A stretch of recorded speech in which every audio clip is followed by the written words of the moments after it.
বোন আম খাইতে চাইছিল, সেই জন্য আমার ওই গাছে উঠছিলাম যে আম পারবো। আর সেই ঘরে থেকে ধরেন মানে অকথ্য ভাষায় গালিগালাজ করতেছিল। এখন আমি বললাম যে আমাদের তো সবই দাদার জিনিস, আমরা তো খাবো, আমরা নাতিপুতি, আমরা তো খাবোই সবাই, তো আপনার কি সমস্যা? তখন ওখান থেকে নিচে মানে আমি তো গাছের ওপর ছিলাম, আর নিচে আমার আব্বুর সাথে সে মানে গালিগালাজ করতে লাগছে। তখন আব্বু সবাই মানে গালিগালাজ করতে তো কেমন হয় জানেনি। তো তখন তখন গালিগালাজ করতে করতে ওই আমার ওই দাদি গিয়া কাঠের টুল দিয়া আব্বুর নাকের পুর ছুঁড়ে মারে। নাক দিয়ে রক্ত বেরোচ্ছিল।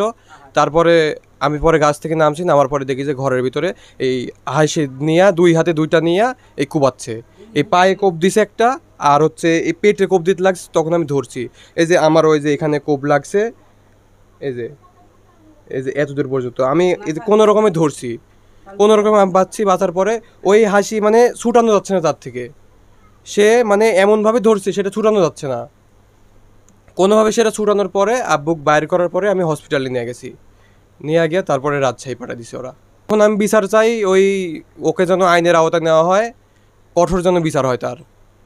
হসপিটালে দেখলাম যে আমার চাচার অবস্থা খুব খারাপ, পায়ে রক কাট দিছে আর এখানে 3টা ফ্যাস মারছে এই মেয়েটা মানে মুকুলের সৎমা। দেখার পর আমরা তা তাৎক্ষণিকভাবে আধা ঘন্টা পর রাজশাহী মেডিকেল পাঠানো হলো। পরে ফ্যামিলি বিষয় নিয়ে এখনো এরা বসে নাই, হয়তো বা বসবে। কালকে কামরুজ্জামান আসছিল দারোগা বড়াগ্রাম থেকে। এটা নিয়ে মামলা হয়েছে দুই পক্ষে? হ্যাঁ, না এক মামলা করছে না তুমি? মামলা করছে, এক পক্ষে মামলা করছে। তে যে কাজটা করছে আসলে এটা অন্যায় করছে। এনা আমরা বিচারের আওতায় দেখতে চাই, আর বিচার হোক। এটা আমাদের গ্রামবাসী সবার পক্ষ থেকে এটা বলতেছি আমরা, বইয়ের পক্ষে নিচ্ছে। কালকে দারোগা আসছে, মুকুলের বাপ বলতেছে যে তার লাগছে টুলে, হাসি তো ছিল না, টুলের মধ্যে ছিল হাসিটা, সেক্ষেত্রে লাগছে। হাসি তো টুলের মধ্যে থাকে, তাহলে পেট কাটলো কিভাবে আর পায়ে রগটা কাটলো কিভাবে? এটা আমার প্রশ্ন।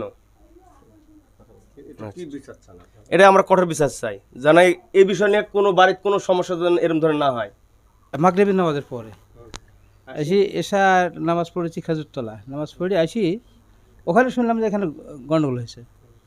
আসি আমি আর এসব ভাই, এটা শুনেছি। তা আমি এসে দেখলাম প্রচণ্ড গন্ধ, রক্ত। আর ওই রক্ত ওই আমার এক বোন হয় সম্পর্কে, উনি ওই পানি মেরে মেরে ইয়ে করলো। এটা দেখছি এই পর্যন্ত আমার। হ্যাঁ, প্রচুর রক্ত ছিল, গন্ধ ছিল, প্রচুর পরিমাণে গন্ধ ছিল। আমার নাকে কাপড় দিয়ে। কতটুকু সত্য? হ্যাঁ, মুকুলের মা আশুদে কোপাইছে বা এটা কতটুকু সত্য আপনার বিষয়টা? আমি তো নিজের চোখে কিছু দেখিনি, কিন্তু শুনেছেন? আমি শুনলাম এই ঘটনাটা।